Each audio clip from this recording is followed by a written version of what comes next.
ನಮಸ್ಕಾರ ವೀಕ್ಷಕರೇ. ಮೊಟ್ಟೆಯಿಂದ ಏನಾರ ಒಂದು ಹೊಸ ಸ್ಟೈಲು ಅಥವಾ ಡಿಫ್ರೆಂಟ್ ಆಗಿ ಏನಾರ ಒಂದು ಮಾಡಬೇಕು ಅನ್ಕೊಂಡಿದ್ರೆ ಈ ರೆಸಿಪಿನ ನೀವು ಟ್ರೈ ಮಾಡ್ಬೋದು. ಮೊಟ್ಟೆಯಿಂದ ತುಂಬಾ ಸುಲಭವಾಗಿ ಕಡಿಮೆ ಟೈಮಲ್ಲೇ ಆಗುವಂಥದ್ದು, ನೋಡೋಕ್ಕೂ ಕೂಡ ಡಿಫ್ರೆಂಟು, ಟೇಸ್ಟ್ ಕೂಡ ಅಲ್ಟಿಮೇಟ್ ಆಗಿರುತ್ತೆ.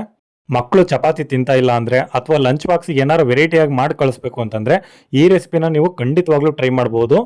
ಯಾವ ರೀತಿ ಮಾಡೋದು ಅಂತ ಹೇಳ್ಕೊಡ್ತೀನಿ ನೋಡಿ. ಮೊದಲೇದಾಗಿ ಅದಕ್ಕೆ 3 ಮೀಡಿಯಂ ಸೈಜು ಈರುಳ್ಳಿನ ನಾನು ಕಟ್ ಮಾಡಿದ್ದೀನಿ. 3ರಿಂದ 4 ಈರುಳ್ಳಿ ಆದರೆ ಬೆಟರ್ ಇನ್ನುವ, ಯಾಕಂದ್ರೆ ಜಾಸ್ತಿನೇ ಆಗುತ್ತೆ ಒಗ್ಗರಣೆ ಜಾಸ್ತಿ ಇದ್ದಷ್ಟು ಇದು ರುಚಿಯಾಗಿ ನಿಮಗೆ ಜಾಸ್ತಿನೇ ಬರುತ್ತೆ. ಹಾಗೆ 1ರಿಂದ 2 ಮೀಡಿಯಂ ಸೈಜು ಟೊಮೆಟೊ, ಹಾಗೆ 2 ಹಸಿಮೆಣಸಿಕಾಯಿ ಸಣ್ಣದಾಗಿ ಹೆಚ್ಚಿಟ್ಕೊಂಡಿದ್ದೀನಿ. ಕಡಿಮೆ ಖಾರ ಇರೋಂಥ ಮೆಣಸಿಕಾಯಿನ ಬಳಸಿದ್ದೀನಿ. ನೀವು ಇದನ್ನ ಬಾಣಲಿಲಿ ಅಥವಾ ಸಣ್ಣದ ಯಾವ್ದಾರ ಪ್ಯಾನ್ ಇದ್ರೆ ಅದರಲ್ಲೂ ಕೂಡ ಮಾಡ್ಕೋಬಹುದು. ನಿಮಗೆ ತೋರ್ಸೋದಕ್ಕೆ ಈಸಿ ಆಗಲಿ ಅಂದ್ಬಿಟ್ಟು ನಾನು ಬಾಣಲಿಲಿ ಮಾಡ್ತಾ ಇದ್ದೀನಿ, ಸಣ್ಣ ಬಾಣಲಿಲಿ. ಇವಾಗ ಮೊದಲೇದಾಗಿ 1 ಸ್ಪೂನ್ ಅಷ್ಟು ಎಣ್ಣೆನ ಹಾಕೋತಾ ಇದ್ದೀನಿ. ಎಣ್ಣೆ ಸ್ವಲ್ಪ ಕಾದ ನಂತರ ಒಂದು ಮೊಟ್ಟೆನ ಹೊಡೆದ್ಬಿಟ್ಟು ಹಾಫ್ ಬಾಯ್ಲ್ಡ್ ಆಗಿ ಮಾಡ್ಕೋಬೇಕಾಗುತ್ತೆ. ನಿಮಗೆ ಡೈರೆಕ್ಟ್ ಆಗಿ ಹಾಕಕ್ಕೆ ಆಗ್ಲಿಲ್ಲ ಅಂತಂದ್ರೆ ಫಸ್ಟ್ ಒಂದು ಲೋಟದಲ್ಲಿ ಹಾಕೊಂಡು ಆಮೇಲೆ ನಿಧಾನಕ್ಕೆ ಹಾಕಿದ್ರು ನಡೆಯುತ್ತೆ. ಇವಾಗ ಫಸ್ಟ್ ಒಂದು ಮೊಟ್ಟೆನ ಹೊಡೆದು ಹಾಕೋತಾ ಇದ್ದೀನಿ. ಈಗ ಅದಕ್ಕೆ ಸ್ವಲ್ಪ ಉಪ್ಪು ಖಾರನ ಹಾಕ್ತಾ ಇದ್ದೀನಿ ಮೇಲ್ಗಡೆ. ಮತ್ತೆ ಸೈಡಲ್ಲೆಲ್ಲ ಎಣ್ಣೆನ ಒಂದು ಅರ್ಧ ಸ್ಪೂನ್ ಅಷ್ಟು ಬಿಟ್ಕೋತಾ ಇದ್ದೀನಿ, ಯಾಕಂದ್ರೆ ಚೆನ್ನಾಗಿ ಬಿಟ್ಕೊಳ್ಳಿ ಅನ್ನೋ ಕಾರಣಕ್ಕೆ, ಅಂಟ್ಲಿಲ್ಲಂಗೆ. ನಾವು ಮಾಮೂಲಾಗಿ ಹಾಫ್ ಬಾಯ್ಲ್ಡ್ ಅಂತಂದ್ರೆ ಕೇವಲ ಒಂದು ಸೈಡ್ ಮಾತ್ರನೇ ಬೇಯಿಸ್ತೀವಿ, ಬಟ್ ಇದನ್ನ ನೀವು 2 ಸೈಡ್ ಕೂಡ ಬೇಯಿಸ್ಬೇಕಾಗುತ್ತೆ. 2 ಸೈಡು ಉಪ್ಪು ಖಾರ ಹಾಕಿ ಒಂದು ಸ್ವಲ್ಪ ಎಣ್ಣೆ ಹಾಕಿ ಚೆನ್ನಾಗಿ ಬೇಯಿಸ್ಕೋಬೇಕಾಗುತ್ತೆ. ಹೀಗೆ 2 ಕಡೆ ಮಾಡೋದ್ರಿಂದ ರುಚಿಯಾಗಿ ಬರುತ್ತೆ ಹಾಫ್ ಬಾಯ್ಲ್ಡ್ ಕೂಡ ಚಪಾತಿಗೆ ತಿನ್ನೋದಕ್ಕೆ. ಈಗ 2 ಕಡೆ ನಾನು ಬೇಯಿಸ್ಕೊಂಡಿದ್ದೀನಿ. ಈ ರೀತಿಯಾಗಿ ನಿಮಗೆ ಎಷ್ಟು ಹಾಫ್ ಬಾಯ್ಲ್ಡ್ ಬೇಕೋ ಅಷ್ಟು ಮೊಟ್ಟೆಗಳನ್ನ ಹಾಕಿ ನೀವು ಮಾಡ್ಕೋಬಹುದು. ಮನೇಲಿ ಎಷ್ಟು ಜನ ಇದ್ದಾರೆ ಅಂತ ನೋಡ್ಕೊಂಡು ಮಾಡೋದಿದ್ರೆ ಮಾಡಿ.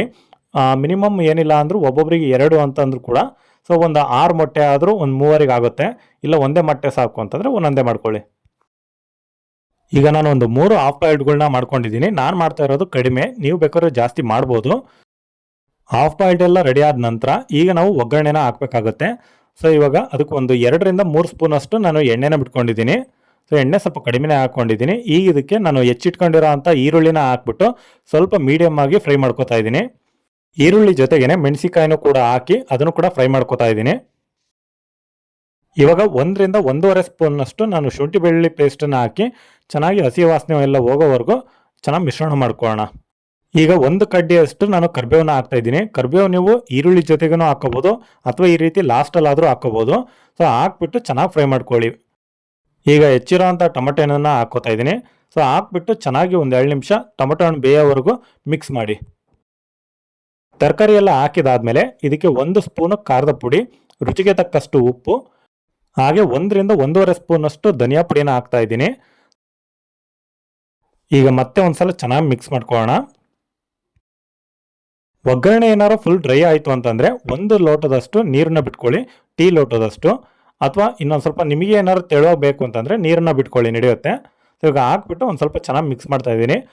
ನೀವು ಕೊನೆಯಲ್ಲಿ ಕೊತ್ತಂಬರಿನೂ ಕೂಡ ಹಾಕ್ಬೋದು. ಕೊತ್ತಂಬರಿ ಇಲ್ಲ ಅಂತಂದ್ರೂ ಕೂಡ ಏನು ಪರವಾಗಿಲ್ಲ, ಯಾಕಂದ್ರೆ ನಾವು ಧನಿಯಾ ಪುಡಿ ಆಲ್ರೆಡಿ ಹಾಕಿರ್ತೀವಿ, ಟೇಸ್ಟ್ ಬಂದಿರುತ್ತೆ. ಈಗ ಅದು ಚೆನ್ನಾಗಿ ಬೇಯ್ತಾ ಇದೆ ಅಂದಾಗ ನಾವು ಮಾಡಿಟ್ಕೊಂಡಿರೋಂಥ ಹಾಫ್ ಬಾಯ್ಲ್ಡ್ ಏನಿರುತ್ತೋ ಅದನ್ನ ಡೈರೆಕ್ಟ್ ಆಗಿ ಇದ್ರ ಮೇಲೆ ಹಾಕ್ತಾ ಇದ್ದೀನಿ, ಒಗ್ಗರಣೆ ಮೇಲೆ. ಹಾಕ್ಬಿಟ್ಟು ನಾವೇನು ಮಿಕ್ಸ್ ಮಾಡೋ ಅಗತ್ಯತೆ ಏನು ಇರೋದಿಲ್ಲ. ಜಸ್ಟ್ ಒಂದು ಹಾಕ್ಬಿಟ್ಟು ಅದಕ್ಕೊಂಚೂರು ಅದ್ರ ಹವೆ ಅಥವಾ ಅದ್ರ ಫ್ಲೇವರು ತಾಗಿದ್ರೆ ಸಾಕು, ತುಂಬ ಚೆನ್ನಾಗೇ ಬರುತ್ತೆ ರುಚಿಯಾಗಿ.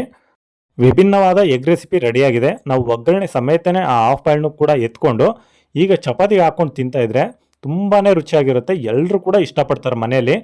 ಚಪಾತಿಗೆ ಆಗಿರ್ಬೋದು, ಆ ಒಗ್ಗರಣೆ ರೈಸಿಗೂ ಕೂಡ ನೀವು ತಿನ್ಬೋದು, ಅಷ್ಟು ರುಚಿಯಾಗಿರುತ್ತೆ. ನಾವು ಏನು ಜಾಸ್ತಿ ಐಟಮ್ಸ್ ಹಾಕಿಲ್ಲ ಆದರೂ ಕೂಡ ಸಖತ್ ರುಚಿ ಇರುತ್ತೆ. ವಿಡಿಯೋನಲ್ಲಿ ತೋರ್ಸೋಕ್ಕಾಗಲಿಲ್ಲ, ಬಟ್ ನೀವು ಚಪಾತಿಗೆ ಇದನ್ನು ರೋಲ್ ಮಾಡಿ ಕೂಡ ಕೊಡ್ಬೋದು.